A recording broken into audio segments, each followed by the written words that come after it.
Ahoy, Minnetonka. I'm David Law, Superintendent of Minnetonka Public Schools. Thank you for joining us for this episode of our district podcast. Ahoy, Minnetonka. Today we're talking about food, from this year's new free breakfast and lunch program to staffing our kitchens, planning and selecting food options. Food is a topic that gets everyone excited. Joining us today is our Nutrition Services Assistant Supervisor, Kristen Turnblad, and also our Interim Cook Manager at Clear Springs Elementary, Derek Nelson. Welcome, and thank you to both of you for being here today. Let's start with some introductions. Tell us about yourself and your role. Hi, I'm Kristen Turnblad. I'm the Assistant Supervisor of Nutrition Services. I've been in the district 12 years in nutrition services. I'm also an alumni, 2006 Minnetonka alumni. I'm also a community member, live within the community, and love my job. I have kind of many hats that I wear, mainly operations of our department, day-to-day operations, as well as training of staff, hiring staff, working with parents on any questions that they may have, just a variety of different tasks. I've seen you wearing all those hats, and so thank you for that. Thank you. Derek. I'm Derek Nelson. I've been working in nutrition services now for 7 school years. Currently I'm an interim cook manager over at Clear Springs Elementary, but you've probably seen me at other schools as well, primarily at Minnetonka High School, working in the dock, the cove, in the kitchen, all those different areas. I started out because I was a stay-at-home dad and I wanted to have a flexible schedule to be able to be with my kids in the summer and that type of thing. So I said, what a better way to get involved than to start working within the district, and I love to cook, so got involved with nutrition services. I have 2 sons that are in the district as well. One is in high school and one is at Minnetonka West, and I also coach freshman baseball. Nice. Well, we are always looking for additional community members to come work with us in nutrition services. So that was a nice little plug that it's a good part-time job that allows you to work with your kids. So thank you. Kristen, this was the first year that we launched free meals for breakfast and lunch. We hadn't been serving breakfast before. Now we're doing breakfast and lunch, and any student can grab those. Can you talk a little bit about how that's gone since we've launched it in September? Yes. So when legislation passed in the spring for free meals for all students in Minnesota, breakfast and lunch, in order to have free meals, you needed to have a breakfast program. So Minnetonka implemented that this school year.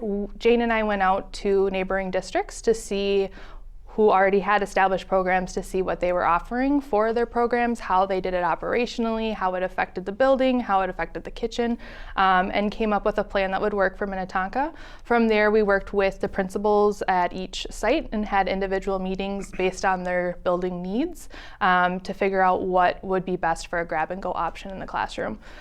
Since we started in September, we've had great participation from students, actually a little bit higher than what we projected for, which is great to have kids get free meals for, at breakfast when they get off the bus.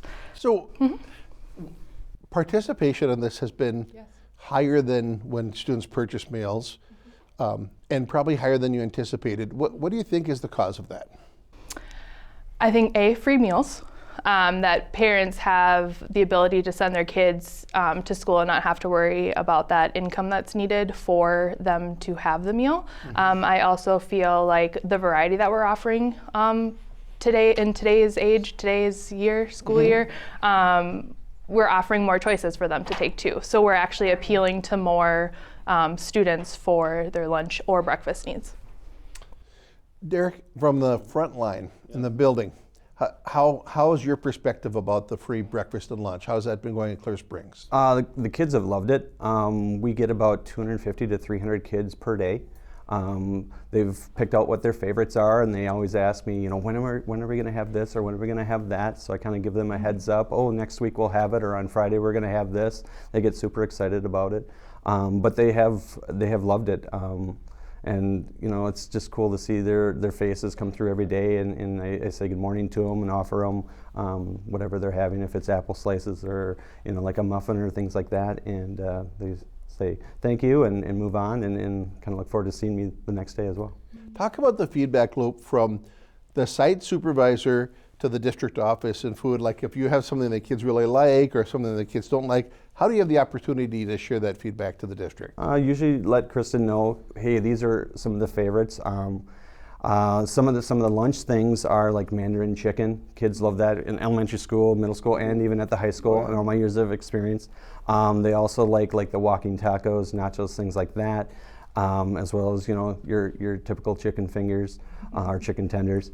But the breakfast stuff too. They like the mini cine rolls, the muffins, things like that. So they give me a lot of input on it, and are always giving me other suggestions, and I pass them along to Kristen. And sometimes we can make it happen. Sometimes we can't. But sure. Yeah. Thank you. I know there's some initial challenges, Kristen, with implementing the breakfast that we've worked through. Can you talk about that and some of the things that we've done to adjust? So initial challenges that we saw on our end was just having, with a breakfast program, we do have guidelines from our USDA program of what a student needs to take in order to have that free breakfast. So that does include the fruit, which is a lot of times not what the student wants in the morning for breakfast. They just want that mini cine or they just want the muffin. But in order to have the free breakfast, we do need to have them have that half a cup of fruit or vegetable. Usually we have apple slices, orange slices, anything quick and easy for them to eat. We also had experienced some students not knowing exactly when to take their free breakfast because they're seeing their peers go through the line when they get off the bus. So they might have already had breakfast at home, and then they're coming through the line and also grabbing breakfast, but then not necessarily eating it, maybe saving it for snack time, maybe not needing that meal at breakfast. So we've increased our inventories. I know we started out projecting quite high just because we never wanted to run out of food. That's always our goal. Always feed the kids is what we say in our department. And so we projected high at the beginning, and we've pretty much leveled down. We don't have to have as much inventory, but we always still always have that panic case just in case we have a big influx of mini cine lovers one day or apple fruitals. So one of the questions I hear from the community a lot is this requirement. So we live in a world where we have to serve certain fruits and vegetables, and we know what those are. The community doesn't understand that. How does that work, and what happens if we don't serve those things? Like, is it policed? Can you talk about that a little bit? Yeah, so our staff are trained as a nutrition services employee, whether you're serving on the line or whether you're cashiering or whether you're a manager ordering the food for that day. Everyone's trained to learn our program guidelines. So for at breakfast, we always have to offer a grain, a fruit, and a milk. And the student needs to take 3 of those items. And so that would be the grain, the fruit, and the milk offered that day. That is, in order to have the free meal, you have to have all those 3 items. At lunch, we offer 5 items every day. But that's not our guideline. Nope, that's the USDA's guideline. Got it. Not a Minnetonka guideline, USDA's guideline. So we are, being a USDA program, it's our job and responsibility to make sure that we're claiming meals properly and making sure that students are following those guidelines so that we can get the funding for our program, which then goes back into the meals provided to the students. Okay. Derek, can you talk about the challenges of serving so many kids and serving younger students breakfast? There are things about increased food waste and how to talk with students about meals and food waste. Well, a lot of times, like Kristen had said before, is the students will ask, well, do I need to take a fruit with it because I really want the muffin or whatever? And I always say, yep. I said, take it and try it. I said, you might be surprised.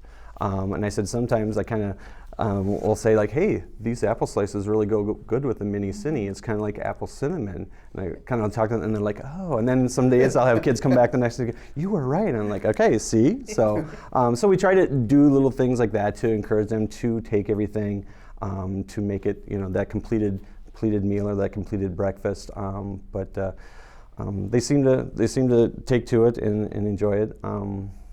As far as any other challenges, I haven't really seen that. I mean, they've been pretty receptive to that, which has been great. Yeah, it's gone very well at all grade levels, elementary, middle, and high. Well, considering the thousands of students we serve in a very short period of time, it's pretty amazing that you can all make that happen. Kristen, recently we had a PTO and PTA leaders meeting, our elementary schools primarily, talking about questions they had with nutrition services. They were one of the reasons we're here today to talk to the community. One of the things they talked about was our food quality. Can you talk about the quality of food provided at breakfast and lunch? How are menus planned? What are factors that contribute to that? Yes, so our quality is actually the same quality that we had pre-pandemic. Even during the pandemic, we're offering the same brands of items and types of items. We plan our menus based off, again, those 5 components that are required at lunch or the 3 components that are required at breakfast, making sure that we're meeting our program guidelines. Our foods that we offer at school, we try to do familiar items. So like Derek mentioned, chicken fingers or chicken tenders are one of our popular menus, Mandarin chicken as well. They are actually vendors that you would find in your grocery store. The only difference is it's school formulated food. So there's less fats, there's less sodium, there are less calories, whole grain products. There are different nutritional requirements for a school lunch program. So when students say this tastes different than it does at home, it probably does? It probably does. It probably doesn't have as much flavor as what you have at home, yes. Probably not as much salt, maybe not Correct. as much sugar. Correct. Sure. Yep. And then, so like one of our big items that you would see out in stores is Tyson. You can see Tyson in the frozen food section. You can see Tyson in your refrigerated meat section. And that is one of our biggest vendors that we have in our school lunch program. That's where we get all of our chicken, also our beef as well. We also use local community vendors like Pizzaioli in Chanhassen. He is in our schools every Tuesday, Wednesday, and Thursday, depending on the volume. We have elementaries on Wednesdays and then rotating through middle schools and high schools. We have Johnny Pops. They are a local company as well.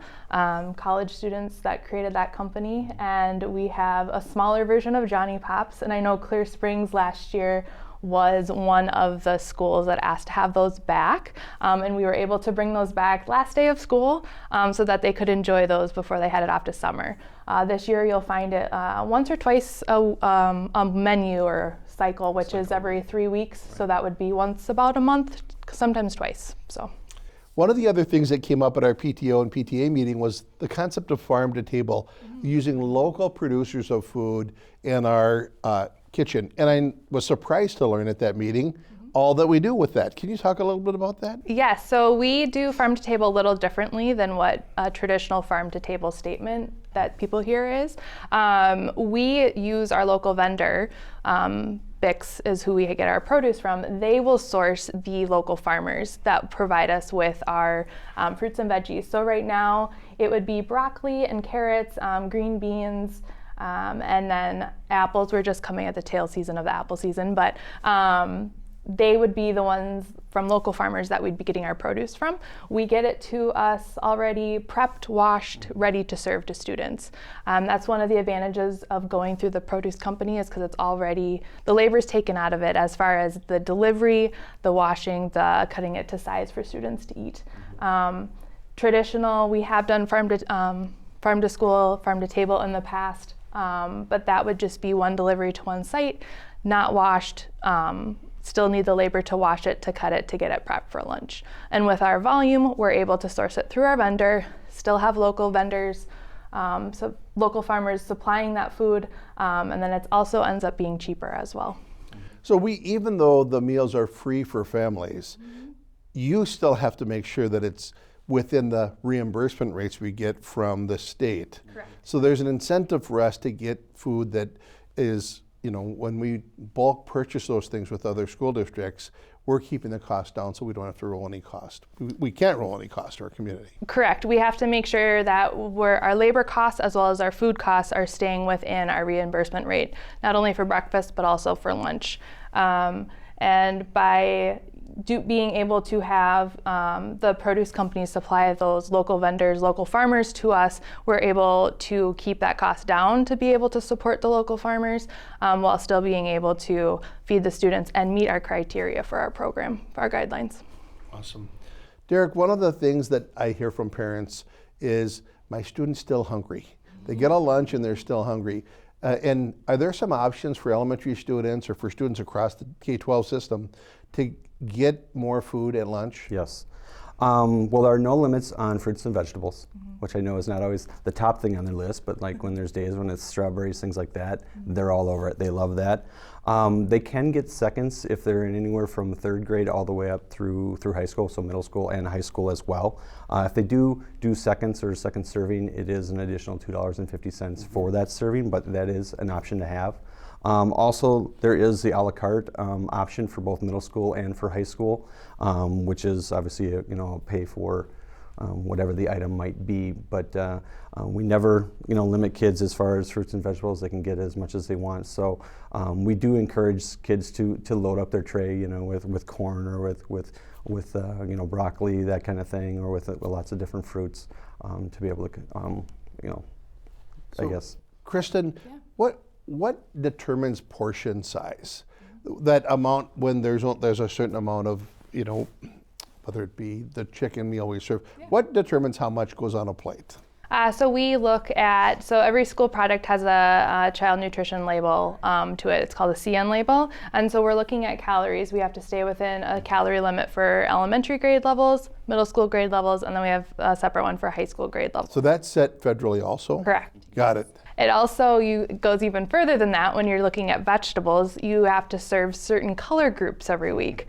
So you can have starch, you have green, orange, red, orange, and then green.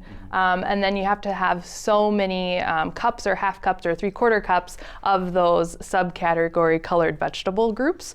And then on top of that, every day we have to at least offer a 3/4 cup of a fruit at the elementary level and the middle school level, and at the high school level it's a cup. Vegetables are also a 3/4 cup, but then a cup at the high school. So kind of depends on each grade level. So when we build our menus, we know what the kids' favorites are. We know what the kids' favorite fruits and veggies are. So we try to bring what's going to appeal to the mass majority of students so that we can provide them with a healthy, nutritious meal. I learned something new about the requirements and how you go through things every time we meet. Well, amazingly, we have burned through the time for this podcast. Before we wrap up, is there anything else you want to add that you hadn't shared already? Yes, we are still hiring. So while we've come great lengths from last year in our staffing challenges, we still have some open positions to make our kitchens full. Are those full-time or part-time, and do they have benefits? Yes, so we are actually in a different, unique staffing hiring process right now where we're actually allowing the applicant the ability to choose if they want 4, 5, or 6 hours. And if you choose 6 hours, you're eligible for full-time benefits. So kind of different times getting to pick what hours work fit best into your schedule. I think last year we were about 55% staffed. At one point we're almost up to 90%. Yes. We're still looking for about 15 positions maybe? We're at 13 exactly. So yep, close. Yep. Awesome. Yeah.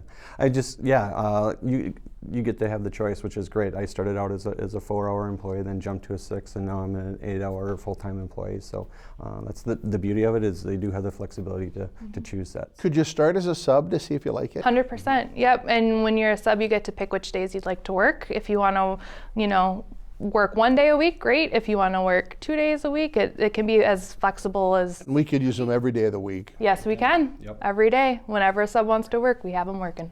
Well, thank you both for feeding our kids. Every time I walk into a lunchroom, I see a lot of kids eating and generally pretty happy.